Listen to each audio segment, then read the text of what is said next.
Tendrás más amores conmigo. No me gusta cómo Pedro canta mis canciones. Así lo dijo José Alfredo Jiménez, una tarde en la cantina, cuando le preguntaron por su opinión sobre el ídolo del pueblo. Era una frase corta, pero bastó para sacudir a todos los que lo escuchaban.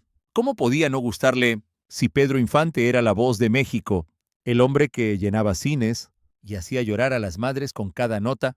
Pero para el rey de la canción ranchera, las emociones no se medían en aplausos. Él escribía con el alma rota, con el pulso de un hombre que había perdido todo, y no soportaba que sus versos fueran convertidos en espectáculo. Decía que Pedro cantaba bonito, pero demasiado bonito, que le faltaba tierra, le faltaba verdad. Pedro adorna lo que yo desangro, confesó una vez entre copas. Y sin embargo, años después, el mismo José Alfredo escribiría una canción solo para Pedro, y no por fama, ni por dinero, sino por una mujer. Esa contradicción es donde comienza esta historia, una historia donde la amistad, el orgullo de artista y el amor por la misma mujer se cruzan en silencio, como dos ríos bajo la luna. José Alfredo escribía con las tripas, como quien sangra sobre el papel. No estudiaba música, no le importaban las partituras ni la técnica, solo necesitaba una servilleta, una pena en el pecho y una botella de tequila. Pedro, en cambio, era el ídolo forjado para el pueblo. Guapo, carismático, con una voz pulida en cada nota, con movimientos calculados y lágrimas que salían a tiempo. En la pantalla grande, donde uno era crudeza, el otro era perfección. Donde uno cantaba con el alma sucia de vida, el otro la embellecía para el aplauso.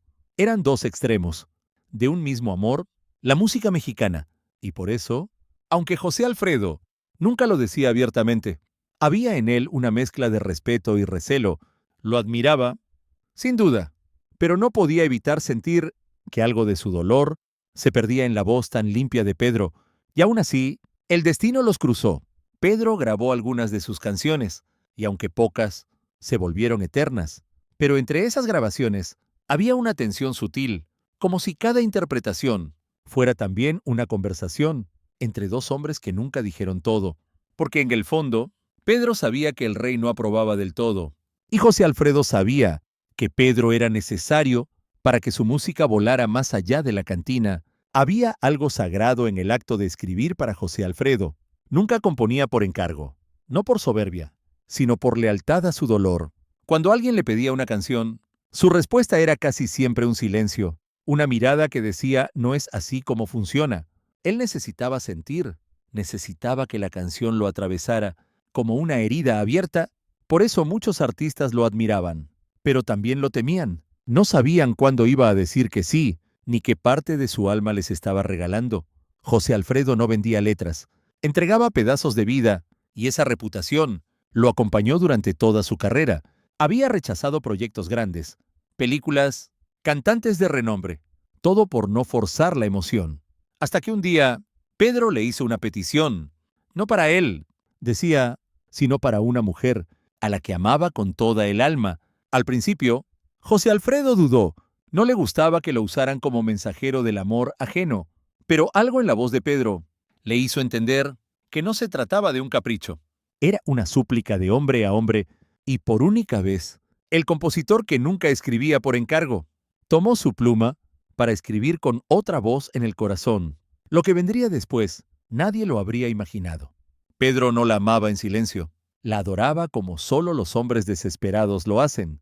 Irma Dorantes era su refugio, su locura, su escándalo. Había algo trágico y tierno en ese amor, un amor que el público juzgaba, que los periódicos transformaban en novela, pero que Pedro defendía con cada gesto. Irma no era solo una actriz joven y hermosa, era la mujer por la que Pedro se enfrentó a leyes, a productores y hasta a su propia imagen de ídolo. Cuando le pidió a José Alfredo una canción para ella, no lo hizo con ligereza. Fue casi como si buscara un milagro, un modo de decirle lo que no podía con palabras. José Alfredo, acostumbrado a escribir desde sus propias heridas, sintió el peso del encargo. No era su historia, no era su amor, pero la petición venía de un amigo, y había verdad en esos ojos. Así nació Ratoncito, una primera versión sin terminar, una melodía apenas esbozada, en la que Pedro veía todo su corazón. Era tierna, íntima, y parecía prometer que algún día esa canción sería el regalo perfecto para Irma. Pero Pedro no esperó, y al no esperar, cometió el error que transformaría esa ternura en enojo. Pedro Infante grabó la canción, sin avisar. Lo hizo en una sesión privada, para mostrarla a su disquera. Pensaba que era un gesto de amor, no imaginó que tocaría una herida. Cuando José Alfredo lo supo, se fue de la casa, con la cara desencajada y el corazón ardiendo. Para él, Pedro había cruzado una línea, había tomado algo inacabado, algo aún sin alma, y lo había llevado al mundo, sin su consentimiento. No era solo una canción, era una traición artística. Durante un día entero, José Alfredo no quiso ver a nadie. Se encerró, maldijo el gesto, y juró no volver a escribir por encargo. Pero al caer la noche, el orgullo empezó a mezclarse con la nostalgia. Recordó la forma en que Pedro hablaba de Irma, recordó sus ojos, y aunque no se lo dijo a nadie, se sentó con papel y lápiz y escribió la letra definitiva. Ya no era Ratoncito, era Despacito, y tenía ahora el dolor de ambos hombres, metido entre los versos. Pedro jamás supo cuánto le dolió a José Alfredo haber completado esa canción, pero cada vez que la cantaba, algo en su voz se quebraba, como si lo intuyera. La relación entre José Alfredo y Pedro nunca volvió a ser la misma. No hubo gritos, ni portazos, ni declaraciones públicas. Solo miradas más cortas, visitas menos frecuentes y silencios donde antes había risas. Afuera, todo seguía igual. El público los adoraba. Los locutores los presentaban como grandes amigos, pero entre ellos se había instalado algo invisible, una grieta hecha de orgullo herido. José Alfredo no guardaba rencor, pero tampoco olvidaba. Sabía que Pedro no lo había hecho con maldad, pero aún así le dolía que su obra fuera tomada sin cuidado. Pedro, por su parte, nunca pidió perdón, tal vez por vergüenza, tal vez porque pensaba que no hacía falta, pero en sus gestos, en la forma en que mencionaba a José Alfredo, en entrevistas, se notaba el respeto intacto. Lo llamaba el rey, y más de una vez brindó en su honor, en fiestas donde los dos no se cruzaban más.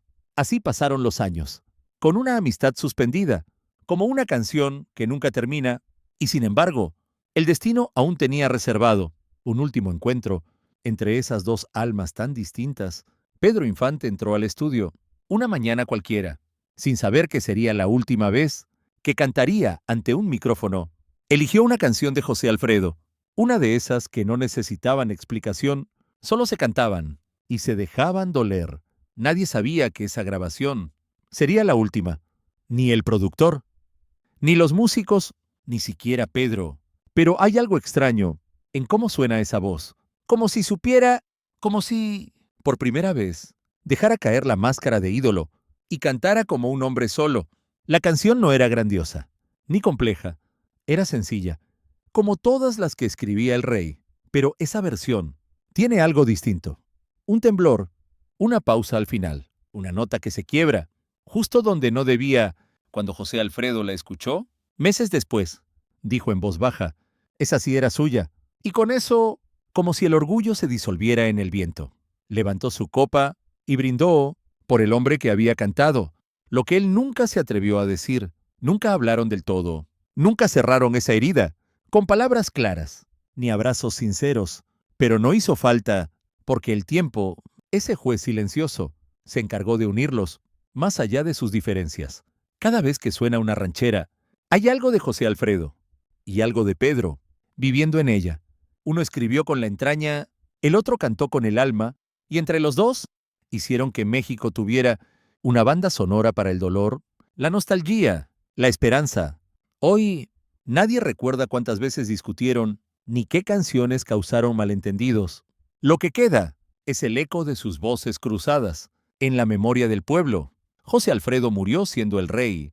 Pedro se fue como un ídolo, en pleno vuelo, y juntos, sin querer, construyeron una leyenda hecha de versos dolidos y notas que siguen flotando en las cantinas, en los radios viejos, en los corazones rotos. Porque cuando dos gigantes se enfrentan, no siempre hay un vencedor. A veces, lo único que queda es la música, y esa música, la suya, ya no pertenece a ellos. Es del pueblo, es de México, es de todos los que alguna vez Amaron sin ser correspondidos y encontraron consuelo. En una canción,